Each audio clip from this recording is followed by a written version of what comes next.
Hello, beautiful human. I am Zach. That is Dan. And we welcome to the studio for the first time ever an artist who released his first single just over a year ago, which is crazy. Now he has nearly 1 billion streams, a debut album on the way.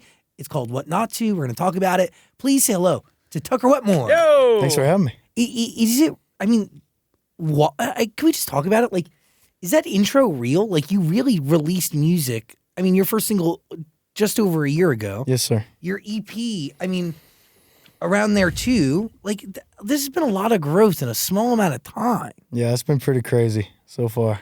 Like, the human body's not conditioned to that, though. I'm hurting a little bit today, especially after Stagecoach this weekend. It's been crazy though, man. I mean, I dropped Wine and Whiskey last February, and that was my first single. And then ever since then, it's just been go, go, go. And but I'm having a blast. It's everything I've ever wanted. And like when I say like the human body isn't like meant for it, it like physically isn't, but also mentally too, because it is like a lot. Dude, it has to be the most to process, right? Even if you've been working for this, which you have, we're gonna get into it for a very long time. Yes, sir. Dude, it's a lot. Yeah, no, it is a lot at times, but I think that's not something I get too caught up on, just because there's so much good that comes with everything. But every once in a while, I could use a nap more often than not, for sure. Does the success of that single end up throwing off how you approach this debut album at all? Because a little bit, it sets the bar. A little bit, it does set a bar. There was a little pressure, in the creation process of the album, but I can't get too caught up on that. It's just I make music because I love to do it, and and I've loved music my entire life, and just the fact that I'm able to create an album and be in a position where I can create an album, people want to listen to it. That's a blessing, man. Can we talk about how you grew up? Because you did grow up in like 2,900 people, right? Yeah, if that. I think it was like 2,400 when I lived there. But Kalama, Washington? Kalama. Yeah. I'm really butchering all sorts of names today. That's totally fun. Feels good. No, but genuinely, what is is there creative energy that flows throughout a town of 2,400 people? Yeah, you'd be surprised. Mostly it's just sports. Yeah.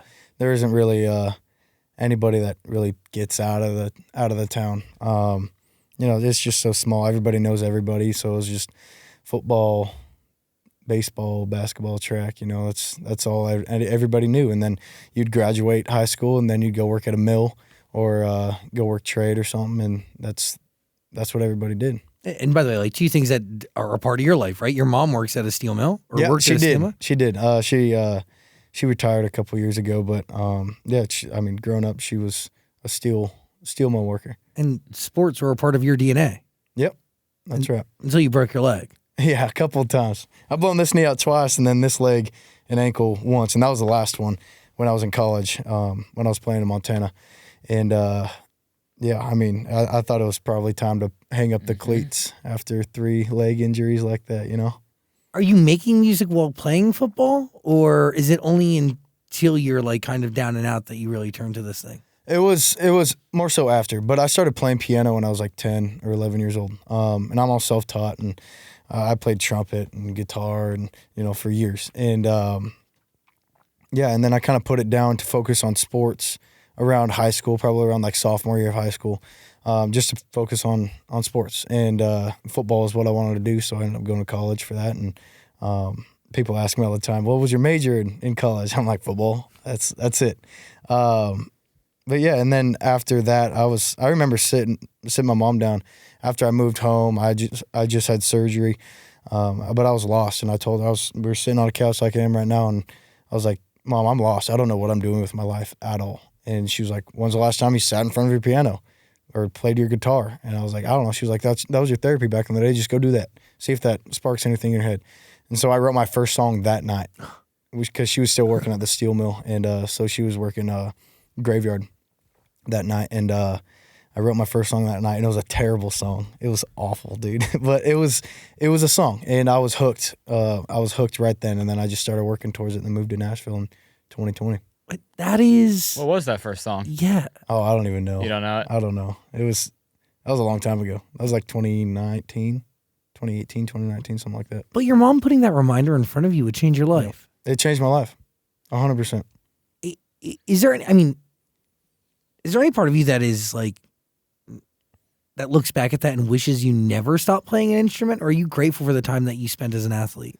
I'm grateful for the time because I feel like, with anything in life, you do things and then you either fail or succeed. Whether you're failing or succeeding, you're learning stuff about you, especially in that time. I was 18, 19 years old. And I needed that time to figure out what I wanted and who I was. And I still feel like I'm figuring out who I am, day by day still. But, I needed that time and I needed to chase something else and have it not work out for me to really find what my calling. Do you consider what you've been doing in music a chase? Or is it your calling? So it's what you've been meant to do. So a little bit of both, I guess. I've never really thought of it like that. I'll put it this way. So when I was in college, everything was going right. I just got Scout Player of the Year. They're like, hey, you're going to be the number one receiver for the next 4 years. I was like, all right, let's roll. I'm down. And it didn't feel right, though, especially towards the end of my freshman year. Something felt off. I felt like I wasn't doing the right thing. And I grew up religious. My grandpa was a pastor, and, I grew up in the church. And I remember sitting down. I got home from practice one day. It was during spring ball, so it was towards the end of the year. I remember getting home from practice, throwing my bag in the corner, going straight to the bathroom, and I just started bawling, dude. I was weeping, and I was like, "Hey, man, I know it's been a while. I'm sorry about that, but I need a sign, and I need it fast because I don't feel right." And the very next day, I went to practice. First play, ran a post over the middle, and snapped my leg in 3 places. Whoa! Yeah. So you knew that this wasn't meant for you. Yeah. I mean, and that was probably. So to answer your question, it feels more so of a calling, but Totally. Obviously there's chase that comes with anything that you're trying to do. In that moment, like, does that reaffirm your relationship with religion and God? Yeah, right? 100%. Yeah, I mean, in college, I never really strayed too far away from the Lord, or I never really did, but, like, it wasn't where it should have been, And I knew that, and in college, I would go to practice, go to workout, hang out with my buddies at night, party. I was living the college life. And I feel like that kind of just took a toll on me over time. And then I kind of just snapped one day, and not snapped, but like came to a realization like, oh, I'm not okay, and music saved my life. It took God putting you in a place to break your leg. That's right. Yeah, why'd that sign have to be so painful? Exactly. I get that question often, actually, but I wouldn't have listened if it would have just been like a sprained ankle or whatever. I would have just kept going. I would have kept going. Took a week off to heal up, but it needed something big to be like, to get through my head that this isn't my calling. Mm-hmm. Listen to me, music. But wild. Yeah. I mean, how proud is your mom right now of everything? Very, very. I was just with her and my sister and my niece and her boyfriend and a couple people in my family.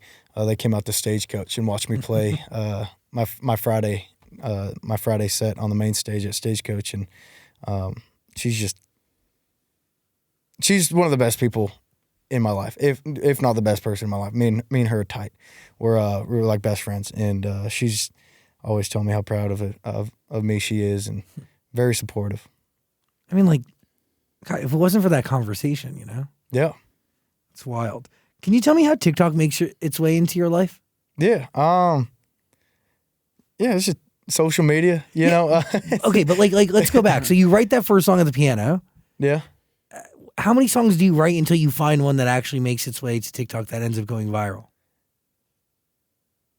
Oh gosh.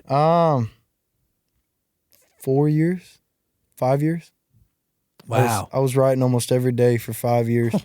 And I guess if you put it from like 2019 to December of 2023 is when Wine and a Whiskey and Wind Up Missing You started, popping off on TikTok and social media and stuff. That was 5 years, 4 years, something like that. I just need to understand the story because you end up getting a publisher through TikTok, right? Yep. So what are they hearing of yours that they're going to sign you off of? There was a couple things that I would post, throughout the years, like covers or some original stuff, but nothing really like caught ever, And I kind of put that to the side, and I was like, all right, I'm just going to focus on my songwriting and who I am as an artist and my creative mind, and so that's what I was doing. And then how did it work out? I got a message from my publishing company. They're like, hey, we see a couple things that you're doing online. Let's meet up for a meeting. And then it kind of transpired from there to a contract, and then that was in 2022. So you still have a bunch of songs to write before you get those hits. Yep. And I was writing, dude, every day, sometimes even 2 or 3 songs a day. And then we kind of got to the point where it's like, we should probably start teasing some of these songs, see what happens. And then that's when Wine and the Whiskey happened. And then Wind Up Missing You happened. It's crazy. Yeah. It's been nuts, man. I mean, writing 2 songs a day? Oh, yeah.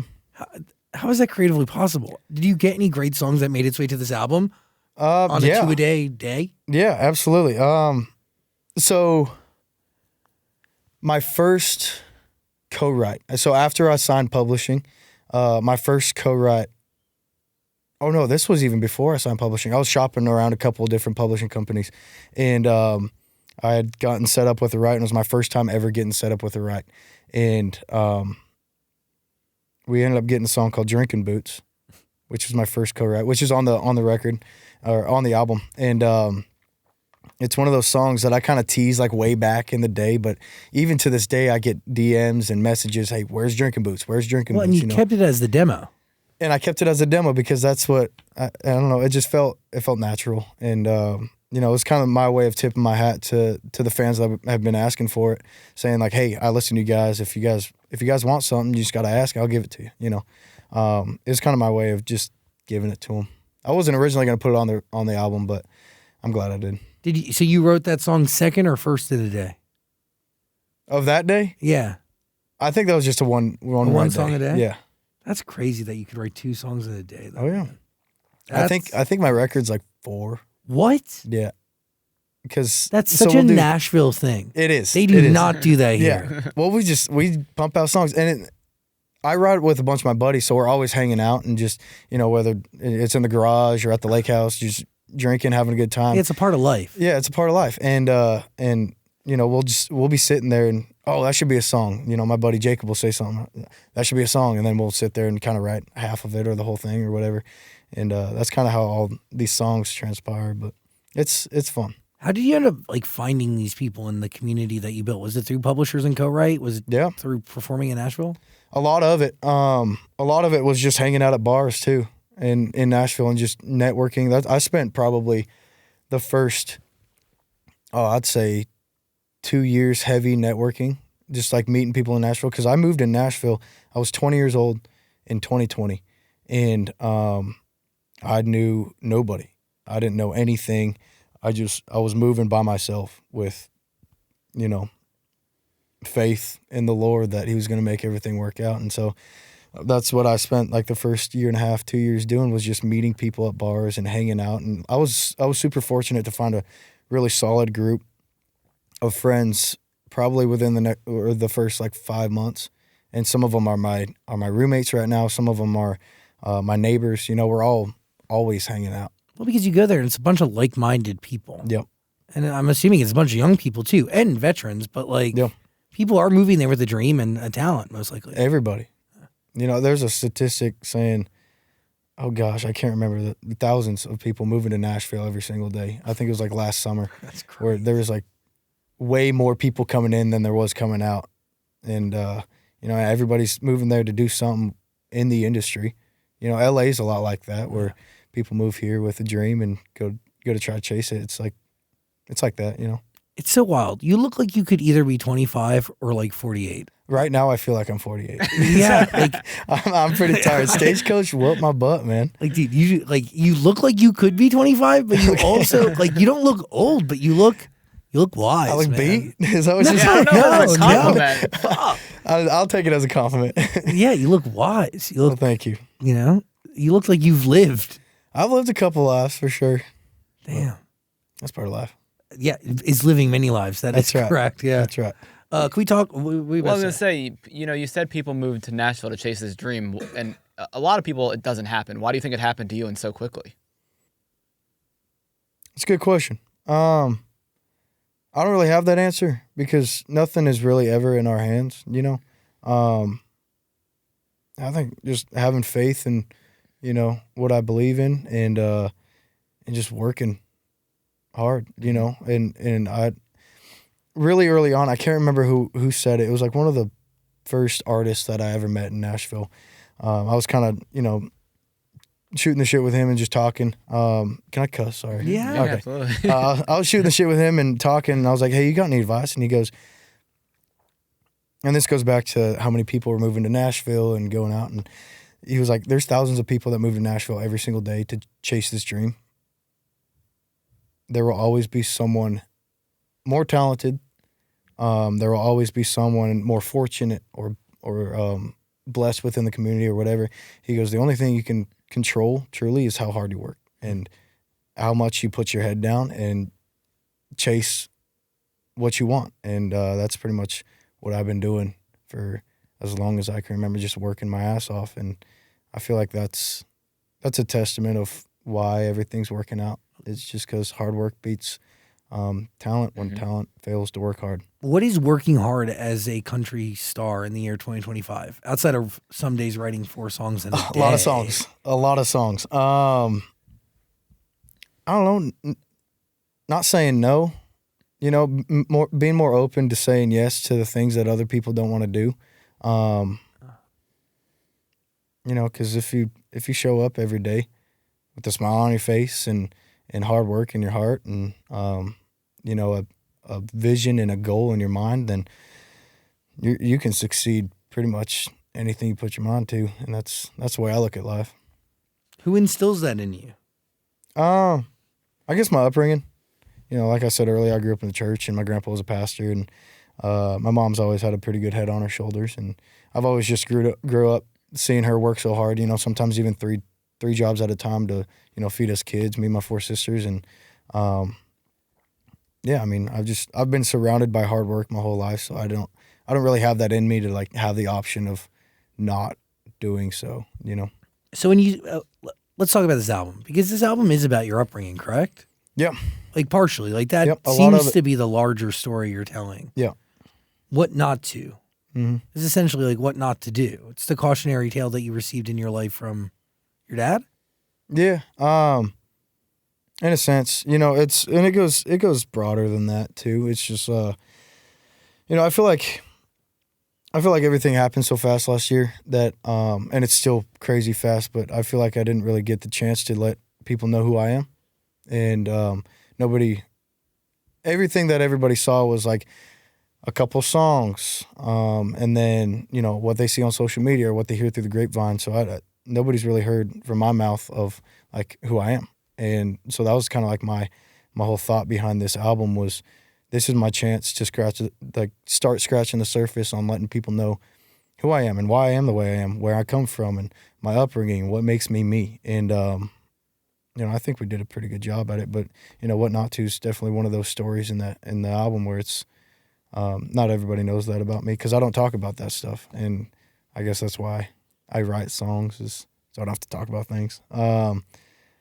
But yeah, it's a deep song for sure. The deepest I've ever been a part of. And you wrote it with your best friend, right? A couple of them. Yeah. The way that song transpired was, that was one of those 4-song days, actually. So we do this thing where we do, what are they called? Like writers retreats. And so for that specific writers retreat, I was writing for the album, and we were out in a lake house in Lynchburg for like 3 or 4 days. And we were just trying to slam pack as many songs as we could in those couple of days because that's all we had. And I think it was like day 3 or 4. We were all pretty beat. Our brains were just bashing against the head for 3 days straight, or against the wall for 3 days straight. And we just started talking. My buddy Chase McGill, he pipes up about his relationship with his dad, and my other buddy piped in, and then I started piping in with mine, and then it just felt like a bunch of dudes wearing their heart on their sleeves, for a couple hours, and then we looked down, and it sounds super cliche when I say this, but I mean it. We looked down, and there was a song in front of us, and at the end of the conversation, so we put a guitar riff over it, put some melodies to the words, and that's pretty much how that song transpired. It was just us talking. And you really just wrote the lyrics first. Yeah, with no melody Whoa. nothing. It was just, it was. I don't know how to explain. It was one of the craziest writes I've ever been a part of, and one of the deepest and one of the most meaningful. But it just happened. A collection of stories that needs to be made up into one and be told. And it's all, from top to bottom on that song. It's all true. It's all my story, and and we curated it to kind of be my story in the moment. And but yeah, it's your story, but like inspired by everybody else sharing. It is like it's cool. Yeah. Because as much as it is yours, it is like in that situation, everybody else is kind of giving their own truth to it. No, absolutely. And that's why I love that song so much, is because nobody's really seen that side of me yet, and up until now. And, I think about when I first fell in love with music when I was 10 years old, listening to Billy Joel, Elton John, Jim Croce, Fleetwood Mac, the Eagles. That's what I fell in love with back in the day, and I still love that stuff. And, but I just remember the weight that music had on my soul. So this song was kind of like my first chance to do that with people. And, I've already gotten some really good feedback on it, which is great. And that's why music is music. That's why music is so cool. It's really special. Yeah. And you're very honest. You tell your whole story in it. I do, which was really difficult, to kind of like put out in the world, just with me. And, personally, it was hard, but I'm glad I did it. But only something that could have been done around best friends. 100%. Like people who know you and you feel safe. And yep. Yeah. Vulnerability is it's a hard thing to access, and it tough, takes a man. lot I'm working on it a little bit. But it takes the perfect situation to bring it out in somebody, Yeah. No, I agree. And like who you're with in that room, that matters the most. I agree. I want to talk about a few lyrics too, dude. Okay. What does it mean to look like wine in a truck bed? You ever had wine on a truck bed? No. It's a vibe. It's a vibe. I mean, yeah, it's just, so our whole thought behind that song was... So they look like a vibe. Yeah. They look like a vibe, and, it's more so looking like the feeling, if that makes sense. I get it. Because we start the chorus with, you look like waves on a sunset. That's something visual. You can crash on me on that. You look like wine on a truck bed. That's something internal. That's kind of like painting a picture internally instead of with something you see with your eyes. I don't know. It was really cool how we all transpired that whole chorus. I don't know. It was a special write too. Yeah. How did that go down? Like, what inspires that song at the very beginning? So I remember it like it was yesterday, dude. So it was raining in Nashville for a couple of days. It was shitty outside. And I show up to the right, and I was with Thomas Archer and Chris LaCourte, LaCourte's my producer now, and Thomas Archer is one of my good buddies now. And but that was my second time writing with Thomas and my first time writing with Chris. And we didn't know anything about each other. And I walked in happy-go-lucky because it was a sunny day for the first time in like a week. I was driving my Chevy Malibu with my windows down, and I roll up to his house, and I walk into the studio, and I'm like, I want to write something. One of the first things on my mouth, I want to write something that looks like outside right now. And they're like, all right, let's roll. And so LaCourte had that that chord progression. And so we put that on loop, and I started freestyling. You look like waves on a sunset, and you can crash on me all night. And they're like, what does that mean? I was like, I don't know. Keep it going. And so we wrote it down, and, that song kind of fell out of our mouths just from pulling from good vibes that were outside. And we kind of wanted to capture the young, nostalgic feel, of young love and all that stuff. And I think we did a pretty decent job at it. You have a bunch of different processes. Like, you don't write a song one way. No, which I think is so important, I'm definitely mostly melody driven. Like if there's not a melody, I can't really wrap my head around it. But sometimes there will be instances where things just transpire in different ways, which I think is cool. You know, it's a different light to the same thing that you've been trying to do for every single day, and kind of switching it up helps. There are some frequent mentions on this album, including wine, whiskey, Lots of whiskey. hair I color, love whiskey. Yeah. but hair color is only blonde or brunette, trucks, obviously, I love trucks. and women who are 5'5". And I love women who are 5'5". Very specific. Yeah. Yeah, there's a couple different what are they called? Themes within the album. Casinos and gambling that's another one of those themes, but it's just everything that I love. Whiskey, women, casinos. What are you actually gambling in? Life? Not actually gambling, are So you? I mean sometimes. So, I love me a good casino. Me too. But that was kind of like my thought. It's like we don't have to. So with the song Casino, you know, we're obviously referring to a girl, but there's a different like underlining meaning. Like life's a gamble. You know, whatever you're doing. Like me dropping out of college, that was a gamble. Me moving to Nashville without knowing anybody, that was a gamble. And I feel like a lot of us are gambling in life without really knowing it. You know, and that's Real. another one of the themes within the album. That is real. But Yep. like the only way to win big is by taking that gamble, Amen. whether you know it or not. Scared money don't make money. Amen. That's right. That's what you say, right, Dan? Yeah, definitely. That's right. So you have a thing for blondes. Yeah. When did you realize it was time to maybe try brunettes? Well, there's a whole song about it. You make the move. Yeah. I'm figuring it out, you know, kind of just living life. Yeah, I mean, I've had a track record of liking me some blondes in my life, but that wasn't really working out for a little while, so I had the idea. Let's maybe switch it up a little bit. But You think it's a hair color thing or just like you know, I'm starting to think no. If I'm being honest, I'm going to be honest, it could be a you thing too. Like, it could be me. Yeah. It could be me. I'm so Which sorry. is another one of the themes in the album. Am I the problem? Oh, I guess so, man. It's okay. Drink Alone. You have, by the way, you've ran on almost every one of these songs except for a couple, like random ones. Like, what you think is going to happen, you didn't write on. Nope. Can you tell me the story behind the songs you didn't? Like, do you just hear something? Does somebody give it to you and you go, this is the right way to like fill in the gaps?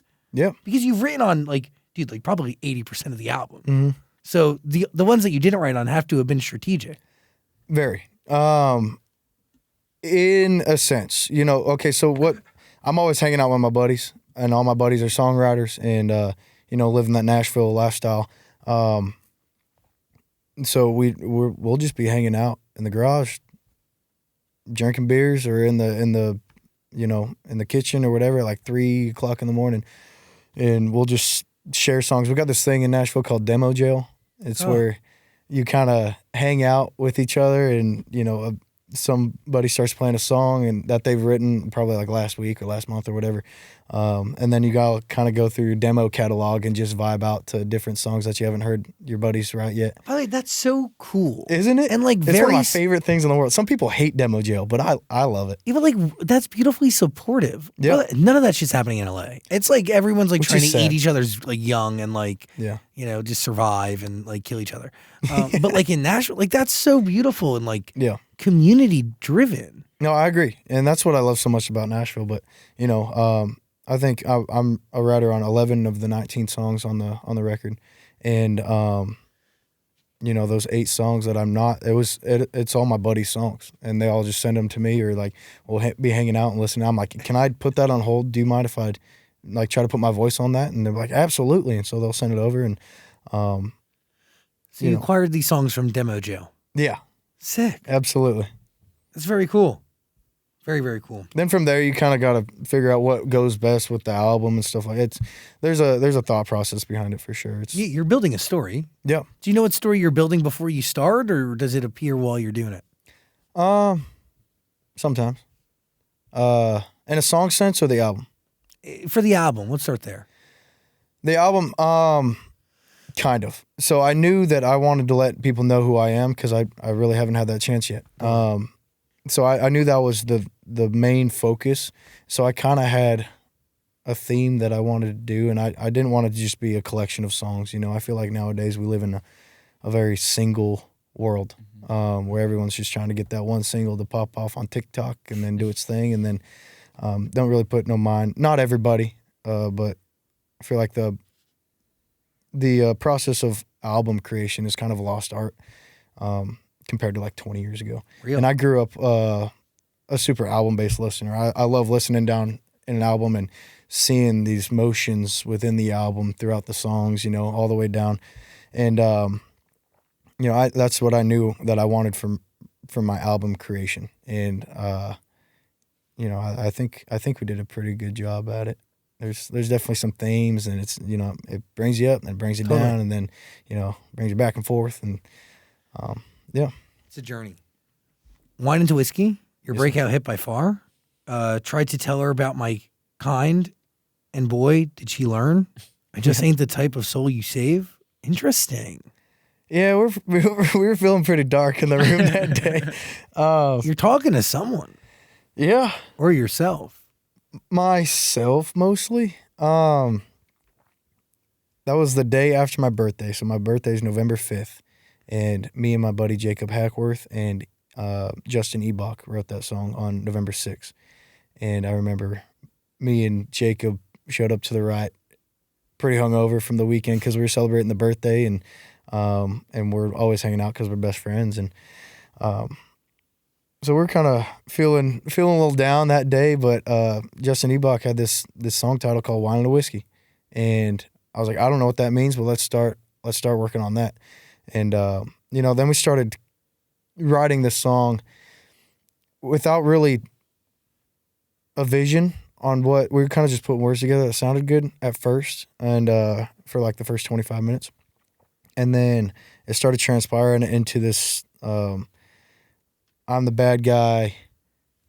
I made her feel a certain way kind of thing. And then I grew up with 4 sisters. And so I kind of immediately put myself in their shoes. Just watching them grow up, go through different, relationships, and, my mom even, and stuff like that. But, my thought process was, if the guy knew what he was doing wrong, would he still do it, That. Yeah. You were like channeling this bad boy heartbreaker energy. Yeah. And I was wondering, like, is that you? But no, it's channeled off. I'm the not people you that saw bad of a around. guy, No, I promise, man. We paint the guy to be a pretty bad guy in that song, but, no, I mean, it was more so pulling from watching other people do other things, Growing up with all women is a big deal. It was something. Definitely shapes you. It did, 100%. My house full of women, even the dogs were girls, growing up. It was a lot of emotions throughout the house my entire life, but I wouldn't trade it for the world. Well, it allows you to be empathetic. It allows you to be a lot of things that make you who you are today. Dude, it taught me everything that I know, Like, to be a songwriter, dude, emotions and empathy and all those things are vital. Yeah, I agree. What's the deal? You have, do you not ever not wear a hat? Yeah. So you've only worn a hat since being in the public eye? You've never shown your head? Yeah, I have. I mean, I've posted a couple times without a hat on. Have you seen this man without his hat? I saw 1 or 2 videos where he has the hat off, but then he puts it on like mid-video or something. I mean, Yeah. I wear hats. I'm always wearing a hat. Me too. I never take the hat off. I love my hats, man. How many hats you own? Too many. Yeah, probably hundreds. Probably. Yeah. Honestly, and I'm constantly getting some like sent to me from different brands or whatever, and so it's always just collectively getting bigger and bigger. Damn. Yeah. Why do you only wear hats? You like a shadow? I like a shadow. You like a little mystery? Kind of mysterious. No, I don't know. I just like hats. I've always worn them. I feel naked without my hat on. Exactly. That's another thing. I feel naked without a hat on. Are you not worried it's gonna aid in balding, or is that like maybe a myth? I got a great head of hair. I've been wearing hats my whole life. I think that's a myth. Oh. I think it's a myth. Yeah. Yeah. Like around the house, I won't wear a hat, but. Do you have like a ponytail back there? No, it's a little. It's like I got that cheddar back there, man. Is it a mullet? What would you consider that? I guess it's just just nice flow. A flow. Just nice flow, man. Nice flow. It's that simple. Dude, that's one thing I've never had in my life is good hair flow. Like, you should grow it out the back, man. Yeah, you look good. You think so? Oh yeah. You think really? Absolutely. Like a little mullet or a yeah. flow? Yeah. Okay. Little both. I'll think about it. He ain't gonna think about it. I see my nephew has one, but like he's 4 years old and he kind of looks like me if you look really quick. Yeah. I'm like, he doesn't look that bad with it. You could do it. Okay, maybe I'll Maybe I'll try. You should. I'm looking for something new. It's that or I'm going to shave my head. I've never shaved my head before. I grew up with a buzz cut. Really? Yeah, for like my first 14 years of living. Damn. See, like, I envy that because you understood early on in life whether or not you look good with a buzz cut or not. I guess I didn't really have the option. It was just always. You just did it. All right, let's roll. God, Yeah. Easy. Yeah. God, I wish I had that. You're touring with Thomas Rhett?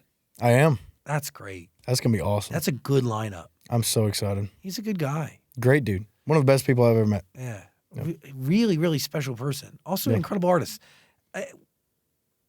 Are you nervous or you feel like you've been waiting for this moment in terms of like touring at that capacity? Because it is going to be arenas, right? Yeah, no, I'm excited to go out with Thomas. He's a, if I could be half the man Thomas Rhett is someday, I think I'll be all right because he's just such a solid dude. Real. And he has timeless records. Oh, yeah. Timeless. I'm a huge fan on top of it, Yeah, and he's a great dad.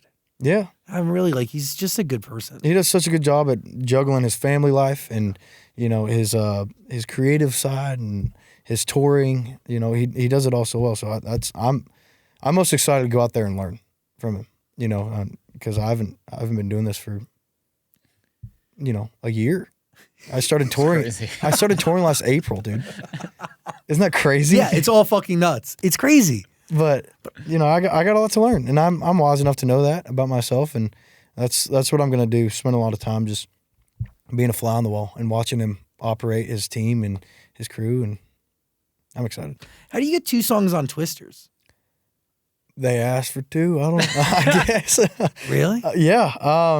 That's big. It was huge, dude. And I've always wanted. I'm a huge movie guy. I've always wanted to, be a part of a movie in some sort. Hopefully more down in the future. Yes. But they reached out to the team and they're like, "Hey, we're doing this soundtrack." I was like, "What's the movie about?"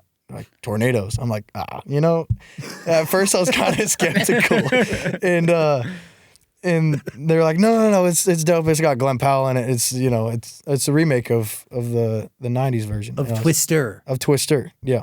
Now there's plural. Yeah. Twisters. But I was like, all right, who else is on the soundtrack? And they're like, no, nothing crazy. Like Luke Combs, Miranda Lambert, Megan Maroney, Bailey. I was like, yeah, where do I sign, dude? I'm down. So we sent one, and then they're like, oh, we love it. It's perfect for what we're thinking. And they're like, hey, you want to hop on another one with Connor Smith? I was like, yeah, I'm down. Let's do it. You mentioned Hollywood. Our producer thinks you look like a young Christian Bale. You ever get that before? I get that quite a bit, actually. Yeah, you do. Now that I'm looking at you. Every so often I'll get that, but I don't see it. But You're very handsome. well, thank you. God, You're not bless. bad yourself. You need the mullet though. I think that'll set it over the edge. Nobody's ever looked me in the eyes and said, you should grow out the back of your hair. There's a first for everything. And I'm thinking to myself, like, are you seeing something in me that I'm not seeing? So a part of me is like, I'm going to go with this. Because I don't know you for a hole in the wall. You're a hunk, man. Yeah, you look great. Imagine if you grew out the facial hair a little bit, grew out the hair on the I'm going to back. come in here looking like fucking him. Yeah, That's start wearing basically what I'm rainbows. saying. Come here looking Snake like skins, dude. You got it. You're going to walk in here next time, you're going to be like, dude, you fucking look like me now. It's gonna look like that Spider-Man meme. picture. God, if only. I don't think doctors could do that type of work, but let's see. I may do the hair thing. I may try it out. Yeah. I've been I think you looking- should. I'm turning 32 on Friday, so I'm desperate for Congratulations! something. Happy birthday. This Thanks. Friday? Yeah. Nice. What are you gonna do? You celebrating? Honestly, probably my desire is to be depressed with my dogs all day and Cool. just kind of ride it out. Like a Twister. Just lock myself in a basement or sit in a bathtub Sick. while there's a storm outside. I've done it. But I don't know. You're 25, right? Yes, sir. Yeah, that's a good age. Yep. And you're doing good things at 25. Trying to. You really are. Trying to. I don't envy 25, but I do, and I don't ever wish I could go back in time. But what I do wish a lot of times is that I could have the confidence and blind, like the blind confidence and the purest naivete that you have as a kid, Yeah. because you don't really understand cause and effect, Yep. and you'll just do whatever, you just do it, You just do it, and you have a great time doing it every single time. It's that, because you're not thinking about the consequences. Oh my God. The only reason we are still here today is because when I was young, I had no fucking idea about consequences. And I just would email people 100 times until they answered. Because I never thought about them sitting in an office being annoyed at me. Yep. I didn't give a shit. I want that energy back. So for my 32nd birthday, bottle up that fucking poison and let me take a shot. I believe in you. Thanks, man. Yeah. I appreciate you. The album's great. Thank you. Speaking of taking a shot, I want to ask a question on what you think is going to happen. You said, why do you love that whiskey when all it does is get you in trouble? Ew. Has whiskey gotten you in trouble in your life? A couple times. We've all been there. Yeah, we've all got our vices. We've all done things. Nothing crazy. I've always tried to keep my head on straight as much as possible, but sometimes I'll get to drinking and get a little careless. I was wondering, like, do you drink as much whiskey as this album would let on that you do? Not as much. Okay. I do love whiskey though. We'll take a shot before every show of Jack Daniels, and I guess that sounds pretty bad, but I play a lot of shows. But That's just one shot. That's fine. yeah, it's just a shot. I do love me whiskey. Damn. Yeah. You know what, man? I hate me whiskey. Do you really? Yes. What's your vice? I smoke weed. Sick. And then when I do drink, which is very random and seldom, I'll drink vodka. Okay. Like last night, I decided to drink. What'd I have, Dan? I guess vodka. I don't know. A dirty Shirley Temple. Oh. There you go. Bro. That's a good drink. Carlos knew. He's a Vodka's real dangerous friend. though. Yeah, it is. That's me and vodka. Well, I don't know about that. what, you do weird things or you get sick? No, I don't get sick. You do it's, your thing. It's just a different drunk, man. is. I get pretty rowdy, but it's fun. That's all I know. Yeah. I can't stomach whiskey. It's just too. I need something sweet. Like I need to drink something and not know that I'm getting drunk, you know? I got you. Yeah. I like that vibe every once in a while. You ever get on stage and realize that maybe you drank a little too much before? Sometimes. No, I've kind of learned how to, pace, Yeah. especially before shows. When we first started touring last year, a couple of my band guys were just happy to be out on the road, and we were partying and hanging out. But I think we're getting in a groove where we're not drinking every night. We're not, You got to get out of your system. Yeah, we did get it out of our system. I think we're past those days. Because it's exciting. Like it's a big deal. You get a rider. There's like a lot of things. Yeah, especially when we first got the bus, And you want to experience it and party. Oh yeah. Which we still do. We still have a good time, but we're a little more conscious about it now. Yeah, it's becoming the norm. Yeah. You're getting used to it. It's second nature. Yeah. That's how you know. That's Yeah. right. Excited to watch your eyes, man. Thanks for hanging today. Well, thank you. I appreciate it tons. You good? The last question I had is 19 songs and 0 collaborations. Was that intentional? Yeah, in a sense. I feel like the right opportunity hasn't presented itself yet. Not that there hasn't been, really good opportunities, but I feel like for this record, like I said earlier, it was my first chance to let people know me. Mm-hmm. So I thought it deserved to be just me. But I'm definitely open to some collaborations in the future. Listen to What Not To. It's the album. It's waiting for you. It's all on Amazon Music. But also make sure you listen to What Not To, the song. Listen to the album in order, but listen to What Not To a couple times. It's a beautiful record. Well, thank you. Very, very special. I appreciate it tons. Really appreciate your time, man. Absolutely. Dude, it's been a crazy journey over the last 18 months. I feel like we're just getting started. That. That's right. I was just going to say that. Yeah. Because it is very real. The journey is just beginning. That's right. Every day it just begins. God willing. That is life, man. Yeah. You good? Yeah. Sure? Yep. Carlos? Sick. Tucker Wetmore, That was everybody. fun. Thanks for Thank you. Thanks, guys. Appreciate you.